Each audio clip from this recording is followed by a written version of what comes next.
Monday morning पूरा।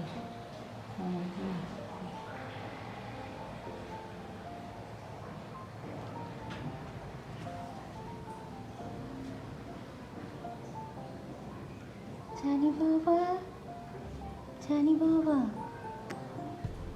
Chani Baba. आज Baba. Nini వచ్చి Chani. Mama hile moti. Mama hile moti. Nubi.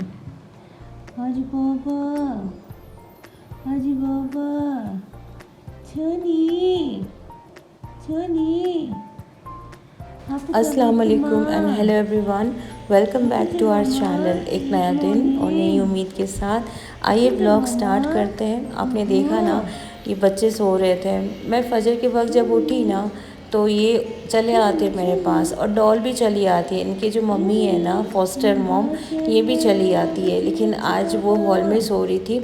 और फजर के वक्त उठ के मैं नमाज़ अदा करने के बाद मैं सारा काम कर ली थी, क्योंकि पता नहीं ये पानी किस वक्त आता है, पानी किस वक्त जाता है। और टैंकर तो 5 बजे पानी दे के जाता है, 5:30 पौने 6 के करीब नल में पानी आ जा रहा है। तो मैं उस वक्त सारा काम कर ली थी और 9 बजे तक मेरा माशाल्लाह सब काम हो गया था। वो कपड़ा धोना हो या फिर पोछा मारना हो, किचन का काम सब हो गया था। और ये ना मेरे पास सोने आ जाती है और मैं इसको कोशिश कर रही थी कि ये उठ जाए, थोड़ा सा खाना खा ले, तो नहीं उठ रही थी, बेखबर सो रही थी जूमी और नुब्बी।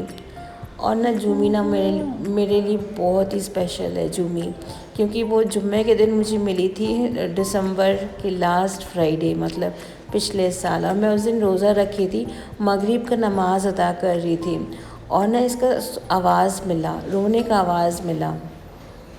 मैं नीचे गई ना, तो फिर मेरे घर से कुछ आगे कंस्ट्रक्शन चल रहा है, वहाँ पे ना वो मतलब सीमेंट के स्लैब जो होते हैं ना, उसके नीचे दबी हुई थी, मतलब उसके पीछे थी और पूरे मिट्टी से वो ढकी हुई थी। तो किसी तरह से भी मैं इसको मतलब वहाँ से निकाली और फिर मेरे पड़ोसी एक लड़की है, वो उसको लेके गई कि आंटी मैं इसको रख लेती हूँ। मेरा दिल नहीं मान रहा था, फिर भी मैं बोली चलो अल्हम्दुलिल्लाह मेरे पास तो और भी किटीज़ हैं, तो ये उसको लेके जाती तो कोई बात नहीं। आप यकीन नहीं करोगे, करीब आधा घंटे के अंदर मतलब वो वापस उसको लेके आई, क्योंकि उसके पेरेंट्स बहुत चीखने चिल्लाने लगे, क्योंकि आप एक स्ट्रे मतलब रास्ते के उठा के क्यों लेके आओ, ये गोल क्यों है, ये भी तो मतलब कम्युनिटी डॉगी है ये। इससे मैं पहले बहुत डरती थी, लेकिन अभी माशाल्लाह ये आ जाता है और जो भी मेरा रहता है, जो भी रहता है, इसको भी मैं थोड़ा डाल देती हूँ, ये भी खा लेता है। जो भी खाता है अल्लाह खिलाने वाला होता है, कोई किसी का इतना हैसियत नहीं है कोई किसी को खिलाए। जो खाता है अपना किस्मत से खाता है, और खिलाने वाला, रिस्क देने वाला एक ही मालिक है, वो है अल्लाह। यहाँ पे करीब टाइम हो रहा था, बच्चे लोग सब खा लिए थे, सब सो रहे थे, और मैं सोची मैं अपने लिए थोड़ा सा रोटी बना लूँ, क्योंकि रात को मैं चावल खाई थी ना, वो अभी तक रखा हुआ था, मैं नहीं खाई थी, थोड़ा सा खाई थी। मैं बोली अभी सुबह को मैं चावल नहीं खाऊंगी, इसलिए मैं रोटी बना ली। और ज़्यादा रोटी मैं नहीं बनाई, सिर्फ चार चार पराठे के लिए बनाए। पराठे भी मैं बाद में सोची, क्योंकि प्याज रखा हुआ था, पुराने प्याज रखे हुए थे। और मैं जब मंडी गई थी ना कल, तो फिर वहाँ से मैं 2.5 किलो प्याज लेके आई थी 50 रुपये में, बहुत ही सस्ता दे रहा था। एक 2.5 किलो 50 रुपये में दे रहा था, और एक 2.5 किलो नहीं, एक 2.5 किलो 50 रुपये में दे रहा था, और 3 किलो 50 रुपये में दे रहा था। तो मेरे थोड़ा सा कन्फ्यूजन हो गया, मैं थोड़ा सा बड़ा साइज़ लेके आई थी जो 2.5 किलो वाला था। खैर मंडी में जाने से बहुत ही किफ़ायत होता है, थोड़ा पैसे का बचत भी होता है। तो यहाँ पे मैं ना पुराने प्याज जो था 3-4 काफ़ी था, मतलब मैं बहुत ही कम यूज़ करती हूँ, तो मैं यहाँ पे भी छोटे छोटे जो प्याज सूख रहे थे ना, उसको मैं निकाल के मैं काट ली थी कि मैं मतलब इसका फिलिंग बना लूँगी। क्योंकि ना अभी फिर रोटी के साथ या अंडा फ्राई करो या फिर कोई सब्ज़ी बना लो तो वो एक अलग झमेला होता है। तो अगर आप इसको फिलिंग बना लो ना तो प्याज के साथ या कुछ भी साथ आटे के साथ वो पराठा बन जाता है, हेवी भी हो जाता है और आपका पेट भी भर जाता है और टाइम का भी बचत होता है माशाल्लाह।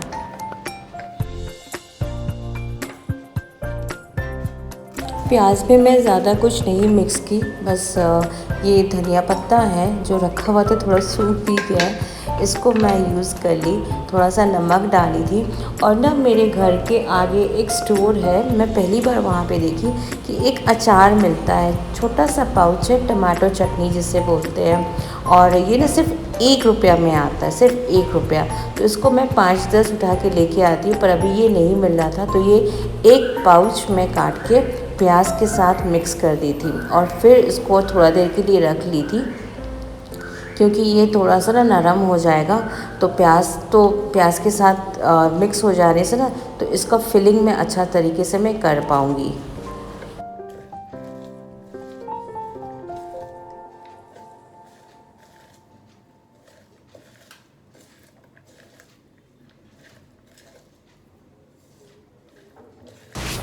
नाश्ता बना ही रही थी तो कोई दरवाज़े पे आए, मतलब वो मैनेजमेंट टीम के कोई थे, तो वो कहने लगे कि अभी तो पानी ऐसे आपको कैसे पानी मिल रहा है, पानी सही वक्त पे आता है कि नहीं। तो मैं जो हकीकत है वो बताई कि मतलब 5 बजे टैंकर पानी दे के जाता है, अब 5:30 बजे पानी नल पे आ जाता है, उसके बाद 8 साढ़े 8 बजे पानी चले जाता है। मतलब वो 2-2.5 घंटा जो रहता है एकदम बिल्कुल पतला सा पानी आता है। और फिर वो इसलिए आए थे, मतलब वो कहने लगे कि टैंकर अभी महंगा हो गया है तो आप लोग को 500 रुपया करके एक्स्ट्रा देना पड़ेगा। वो जो 23,000 रुपया खर्च हुआ था बोरवेल बनाने में, अंदर जो मशीन उसका पंप ख़राब हो गया था, जो बोरवेल सर्विस आया था, तो 23,000 का अलग पेमेंट करना है हर एक टेनेंट को 1,000 रुपया करके। और ये जो एक्स्ट्रा जो 500 रुपया वो पर मंथ देना पड़ेगा रेंट के साथ। तो मतलब सब तरफ से हम ही को देना पड़ता है। मतलब जो टेनेंट जो हैं उनको मतलब कोई नहीं पूछता है पानी आता है कि नहीं आता। मतलब अगर आप बार बार फ़ोन भी करोगे, मैसेज भी करोगे तो वो जवाब नहीं देते हैं, क्योंकि एक टेनेंट नहीं है ना, करीब 100-150 टेनेंट है। मतलब इन लोगों का यहाँ पे पूरा ब्लॉक्स है। खैर ये तो मैं बोली कि अभी मैं इसके बारे में बता नहीं सकती हूँ। 500 रुपया मतलब आप तो, जब मैं 3-4 महीना हुआ मुझे इस घर में शिफ्ट किए हुए, और इसी दौरान मतलब इतना पानी का ज़्यादा प्रॉब्लम हो गया। जब मैं आई थी पानी चले जाता था, 1-2 घंटे के लिए चले जाता था, अभी पूरा उल्टा हो गया, पानी सिर्फ 2-2.5 घंटे के लिए आता है, वो भी दिन भर में। सुबह को आता। अभी बताओ सुबह को 5:30 बजे कौन उठ के कपड़ा धोएगा, बर्तन धोएगा, घर सफाई करेगा। इंसान को उठते उठते भी 7:30-8 बज जाता है। वो उठेगा, थोड़ा नाश्ता करेगा, फिर घर के काम में हाथ लगाएगा ना। तो यहाँ पे बिल्कुल उल्टा होता है। खैर मैंने उनको बोला कि आप मुझे थोड़ा वक्त दीजिए, देखते दूसरे टेनेंट लोग क्या बोलते हैं, फिर मैं आपको जैसे होगा वैसे मैं बताऊंगी। तो वो ज़्यादा कुछ बोले नहीं, क्योंकि वो जो होते हैं ना मेंटेनेंस के लोग जो आपको मैसेज लेके आते हैं, वही बेचारे वो बोले ठीक है, मुझे मेरा काम था आपको इन्फॉर्म करना, मैंने आपको बता दिया, आगे आपको जो बताना है जो बोलना है आप मैनेजमेंट से बात कर लीजिएगा। खैर वो तो चले गए, करीब 8-10 मिनट उनसे बात की तो वो बाहर ही थे। और बहुत ज़्यादा गंदगी भी हो रहा है। मतलब बाजू वाले बिल्डिंग से वहाँ पे लड़के लोग रहते हैं, अब उन लोग पार्टी करते हैं रात को, वीकेंड्स में ज़्यादातर। और यहाँ पे मेरे जो बिल्डिंग में पूरे फैमिली रहते हैं, और बाजू वाले जो ब्लॉक्स में बिल्डिंग में वहाँ पे मतलब सब आईटी वाले लोग रहते हैं, मतलब काम करने वाले लोग रहते हैं। मेरे बिल्डिंग में भी सब जॉब करते मेरे अलावा। तो इन लोग क्या करते हैं ना, वीकेंड्स में इन लोग का पार्टी शार्टी चलता रहता है ना, और सब कचरा जो होता है, गार्बेज जो होता है ना, खा कर यहाँ पे फेंक देते हैं। क्योंकि इन लोग सुबह निकल जाते हैं, करीब 8 साढ़े 8 के करीब निकल जाते हैं और शाम को आते हैं, क्योंकि ट्रैवलिंग भी इन लोगों को करना पड़ता है, दूर इन लोगों का ऑफिस है। तो क्या होता है ना, गाड़ी जो आती है, कचरा का गाड़ी जो आता है ना, वो 9 बजे के बाद आता है।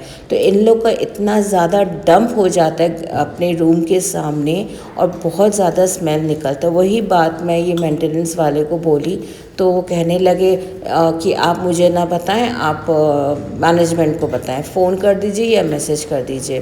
खैर मेरा काम था बताना, मैंने उनको बता दिया। और यहाँ पे मेरा 4 पराठे भी रेडी हो गया था। और मैं रॉ टी पीती हूँ। मैं पहले खुश्क दूध वाला चाय पीती थी, फिर उसके बाद छोड़ दी, गुड़ वाला चाय पीने लगी, मतलब शक्कर को मैं क्विट की। उसके बाद गुड़ वाला चाय पीने लगी, उसके बाद मैं गुड़ भी वाला चाय पीना बंद कर दी।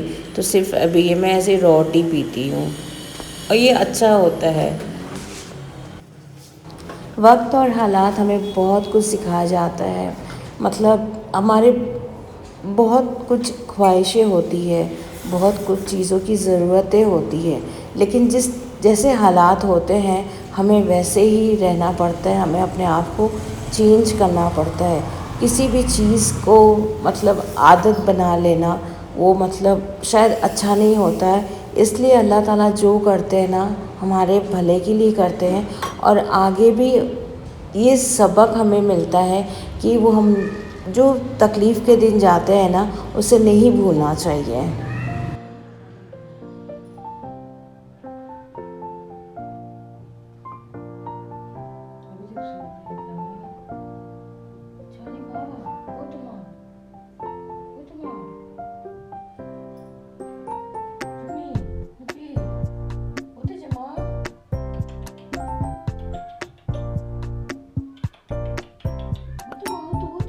नाश्ता करने के बाद मैं जब रूम में आई ना तो अभी तक ये दोनों सो रहे थे, लेकिन करीब 11:30 का वक्त हो रहा था। इन लोग को खाने का वक्त हो गया था, तो मैं इन लोगों को खाना दे दी।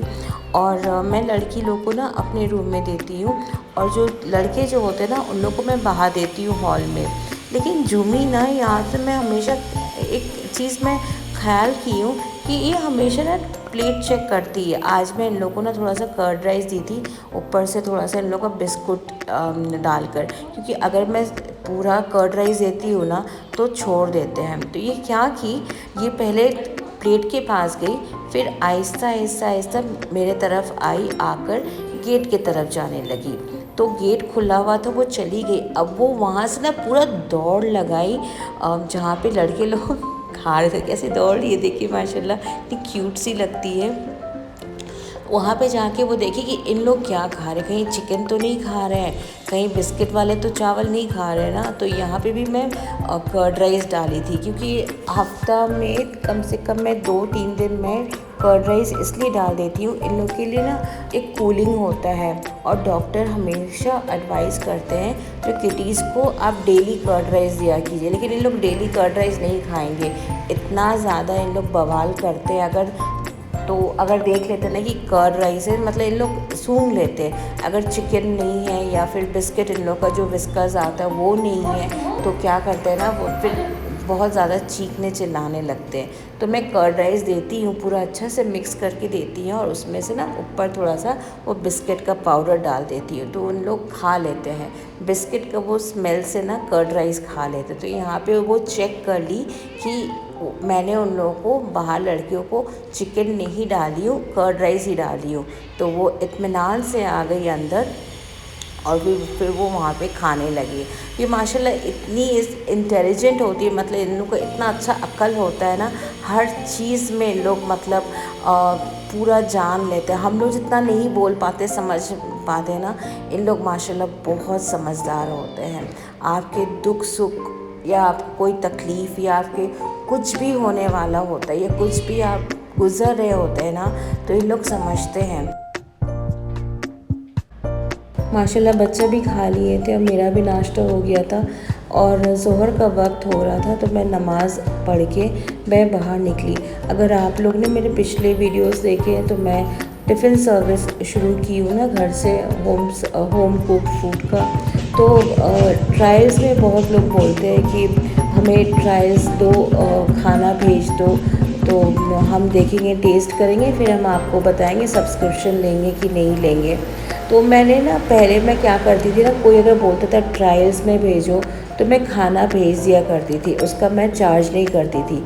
लेकिन ऐसे बहुत कुछ मैं देखी हूँ, मतलब कुछ लोग हैं, मतलब एक बार मैं भेजी फिर बोलते हैं कि मैम अगर मेरे दोस्त भी लेगा तो आप तो और 2 लोग का भेज दीजिए। तो ऐसे करते करते ना मैं देखने लगी कि इन लोग मतलब एक फ्री का जो नहीं होता है ना, तो वो फ्री का मेरा जा रहा है मेरा लॉस के लिए। तो मतलब हाँ, कुछ पार्टीज़ वगैरह मतलब इन लोग का ओकेजन होता है, वो बोलते हैं कि हम आपको बताएंगे, लेकिन इसके लिए अगर कोई आप अपार्टमेंट्स में नोटिस बोर्ड में लगाइएगा अपना पोस्टर, या फिर इसके लिए आपको चार्ज देना पड़ेगा। तो वो मैं चार्ज तो अभी नहीं दे सकती हूँ, ये मैंने उनको बता दिया था। और जो मैं फ्री ट्रायल्स दे रही थी ना, तो वो भी मैं देना बंद कर दी। मैं बोली कि नहीं, अगर आपको खाना टेस्ट करना है ना भाई, तो आप चार्ज दे के करो। मतलब खाना भी तो मैं खाना बनाती हूँ, तो उसको भी तो मैं ख़रीद के लेके आती हूँ, कोई फ्री में तो नहीं लेके आती हूँ ना। कुछ लोग अच्छे होते हैं, कुछ लोग मतलब बहुत ही शातिर होते हैं, मतलब आपसे मतलब खा लेंगे फिर आपको बोलेंगे हाँ बाद में बताएंगे। तो मेरे साथ भी ऐसे हो रहा है, हुआ है पहले। तो मैं सोची बैठ कर कि नहीं, मुझे ना फ्री ट्रायल्स नहीं देना है। अगर आपको खाना लेना है, आपको टेस्ट करना है, क्योंकि मैं पोस्टर लगाई हूँ ना, तो आप एक काम करो, आप पेमेंट कर दो, खाना का पेमेंट कर दो, और फिर आप डिसीजन लो, फिर आपको सब्सक्रिप्शन लेना है कि नहीं लेना। अच्छा, सब्सक्रिप्शन जो भी लेते हैं ना, तो वो बोलते हैं कि नहीं हम पूरा महीना का नहीं लेंगे, हम वीक का लेंगे या 15 डेज़ का लेंगे। तो इसका लॉस हो जाता है ना, हर किसी को बिल पेमेंट करना पड़ता है। आप हो या कोई भी हो, हम हो कोई भी हो, सबके अपनी रिस्पॉन्सिबिलिटी है, जिम्मेदारी है, आपको बिल पेमेंट करना पड़ता है। तो 15 दिन आप खाओगे फिर बोलोगे नहीं हम नहीं खाएंगे, नहीं जच रहा है, होता है ना बहुत कुछ। तो अल्हम्दुलिल्लाह मेरा खाना खा के हमेशा फीडबैक आया है, नहीं खाना आपका अच्छा है, खाना जैसे हम लोग चाहते हैं, क्योंकि क्वांटिटी भी अच्छा है, क्वालिटी भी अच्छा है। तो मैं वो चीज़ करती हूँ। लेकिन मेरे एक फ्रेंड है, वो बोलती है कि अगर तुम भर के किसी को दे देती हो, मतलब एक फीडबैक आया था कि मेरे लिए बहुत ज़्यादा खाना आप डाल दी थी। तो ये मैं पहले कर रही हूँ ना, तो इसका प्रोज़ एंड कॉन्स जो मतलब वो भी मुझे ख्याल रखना पड़ता है कि मतलब आप उतना ही पूरा किसी को भर के, मतलब 75-80 रुपीज़ के बीच में आप अगर 2 आदमी का खाना भेज रहे हो, तो जाहिर सी बात है ना, लॉस और प्रॉफिट किसका होगा, मेरा ही होगा ना। तो खैर ये सब तो मतलब एक्सपीरियंस है, ये सब तो चल रहा है मेरे साथ। और मैं ना गई थी मिलने के लिए, 2-3 अपार्टमेंट्स हैं यहाँ पे, कि मतलब इन लोग का ये लगता है, मतलब वीकेंड्स का स्टॉल लगते हैं वहाँ पे, छोटा मोटा एग्जीबिशन की जैसे। तो अगर मुझे फूड स्टॉल लगाने का परमिशन देते हैं तो मेरे लिए सही रहेगा, थोड़ा सा मतलब मेरे लिए भी इजाफा हो जाएगा कि हम कुछ इनकम आ जाएगा। तो वो वहाँ पे वो जो मैनेजर है वो कहने लगे हाँ आप कर सकती हैं, लेकिन आपको पेमेंट करना पड़ेगा। तो मैं बोली कि अगर मैं जैसे मैं पूजा का टाइम स्टॉल लगाती हूँ, कोई इवेंट होता है, बड़े बड़े इवेंट होता है, तो मैं वहाँ पे अगर स्टॉल लगाती तो वो बहुत ज़्यादा चार्ज करते हैं, 30,000-40,000 चार्ज करते हैं। तो वहाँ पे फुटफॉल भी वैसा होना चाहिए, लोगों का रश भी आना चाहिए। तो ये तो छोटा मोटा है। तो फिर मैं बोली कि ठीक है मैं आपको बताऊँगी। लेकिन मुझे पता चला है वहाँ पे सिक्योरिटी जो है वो बोलते हैं कि मैडम अगर आप मतलब जो एसोसिएशन के जो हेड है ना, आप उनसे अगर बात करोगे तो वो सही रहेगा, क्योंकि ये मैनेजर है ना, मतलब ये एडमिन है, देखभाल करते हैं, तो ये आपको चार्ज के लिए बोलेंगे। तो देखिए अल्लाह ताला रास्ता कुछ ना कुछ खोल देते हैं, कोशिश हमें करना चाहिए। तो ये एडमिन मैनेजर बोलता है कि मुझे पैसा चाहिए, मतलब चार्ज लगेगा अगर आप नोटिस बोर्ड में पोस्टर लगाते हो। लेकिन वो सिक्योरिटी भैया बोले कि नहीं, अगर आप एसोसिएशन जो है यहाँ पे उसके हेड से अगर बात करते हो तो आपको शायद चार्ज नहीं देना पड़ेगा। खैर वो बात की बात है, वो मैं देखूँगी। और मैं ना करीब 2.5-3 घंटा हो गया था मैं बाहर थी, और जब मैं आई ना, क्योंकि मैं नाश्ता करके फ़ौरन निकल गई थी ना, मेरा तबीयत बहुत ख़राब होने लगा, पेट में ना बहुत ज़्यादा मुझे दर्द होने लगा।